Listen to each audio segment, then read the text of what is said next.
Well, I first wrote poems when I was 8, and I self-published my own booklets, which I gave to my gran, but I've been mostly writing since I was about 19. Yes, I've always written short stories ever since. I started writing a novel, but it was very long and dull, and I realised that the short story form was kind of just worked for me imaginatively and really fitted in with the kind of issues and things I was writing about. The book's a lot about memory and the aftermath and the enduring effects of conflict and how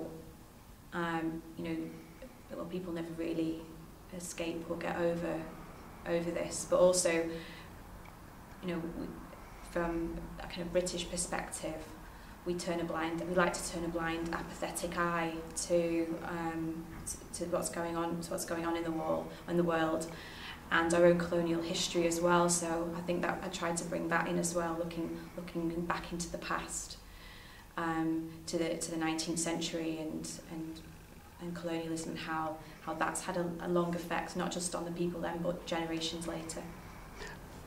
I'm going to read from the title story, The War Tour, which explores this idea of tourism and voyeurism, and it's about a couple who don't get on very well, who are travelling around Europe, and at this point they've just arrived in Sarajevo.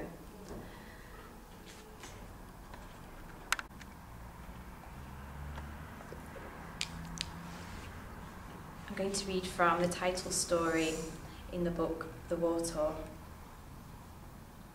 I met Ada last summer on a 10-hour train ride from Budapest to Sarajevo. I was interrailing with James, who I'd been seeing for 6 months. He'd recently finished his PhD in critical theory and used words like discourse and ideology in everyday conversation. I wanted to become a journalist, but so far had only written reviews for Manchester.net. James and I boarded the air-conditioned train in Budapest, but after an hour or so we were shifted onto a coach and then an old-fashioned train with 6-seat compartments and windows that barely opened. As the train travelled south, the carriage thickened with heat. My back was damp and my legs stuck to the seat. James had fallen asleep, his head to the side and his brown fringe slick with sweat. I was glad. I could relax. We'd spent the last few days bickering about money and directions, and he'd gone into a mood every time I wanted a quiet moment to do some writing. We'd taken the window seats, while 3 Australian lads had slumped in the other corner, their faces glazed and reddened. The girl next to me had short dark hair with a long fringe that feathered onto her cheek. She stood up and squeezed past the Australians to push her face up to the small stream of air at the window in the corridor. I tried to fold my map of Bosnia into a fan, but moving my arm was too much effort. The evening cooled. The other passengers stood up and stretched, as if waking from hibernation. Most were backpackers, wearing flip-flops and crumpled shorts and carrying rolled-up sleeping bags. The girl opened her eyes and reached for her water bottle. I eyed it enviously. James and I had run out, so we were drinking the warm vodka and multi-fruit juice we'd bought at the station. I flicked through the photocopies of my guidebook. Sarajevo is beginning to attract visitors for more than its whirring past. I skimmed the pages, then looked up to see the girl turning a wedding ring on her finger. She examined her hand, then eased the ring off and placed it in a small velvet string bag. She caught my eye and I said, "I can't believe the heat. I thought we were going to be cooked alive."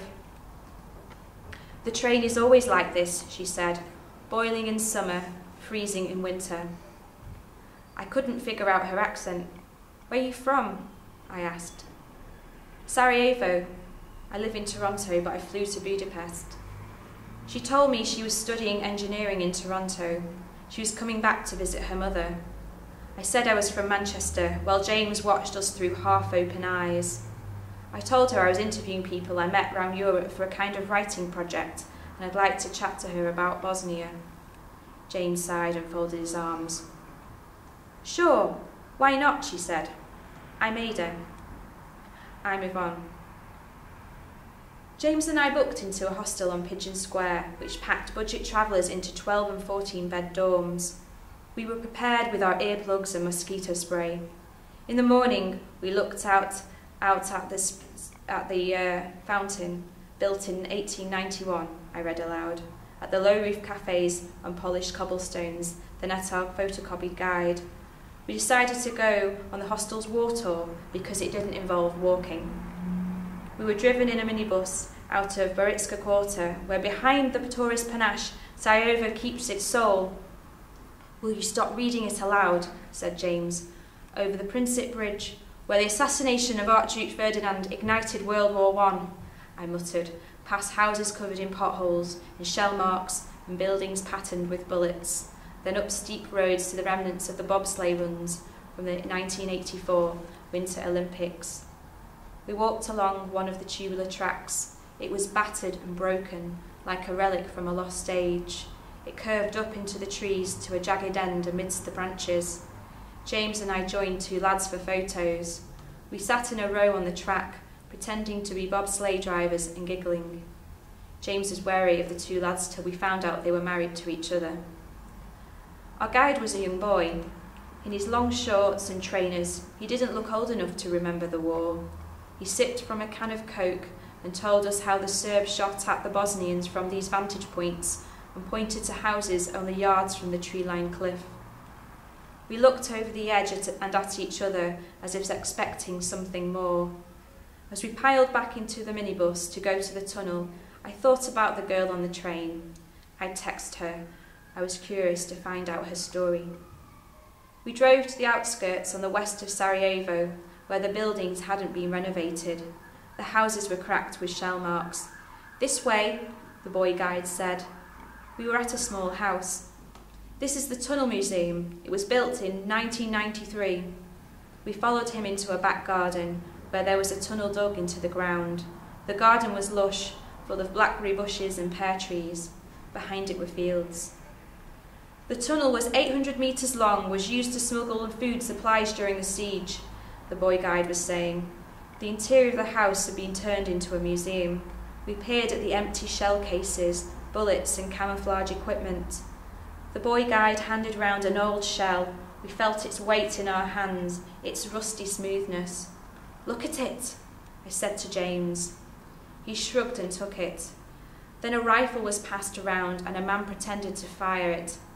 The guide told us about war tactics, ammunition, and how the Serbs had surrounded the city, pointing to places on a map. What is this? James whispered. War Disneyland. Later, James and I climbed down wooden steps into the hole in the garden and crouched in the tunnel. I felt the wooden boards under my sandals and stroked the corrugated iron walls. I tried to imagine struggling through the water carrying supplies. A few feet down, it was blocked off with bricks.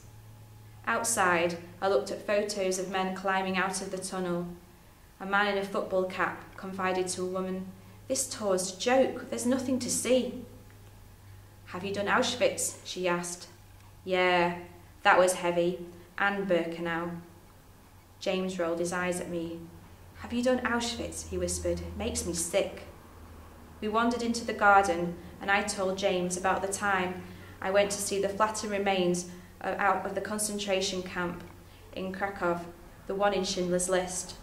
There was nothing left, just a field, some knocked over gravestones, because it was built on a Jewish graveyard, and next to it, an abandoned house the guidebook said was used for interrogation by a member of the SS.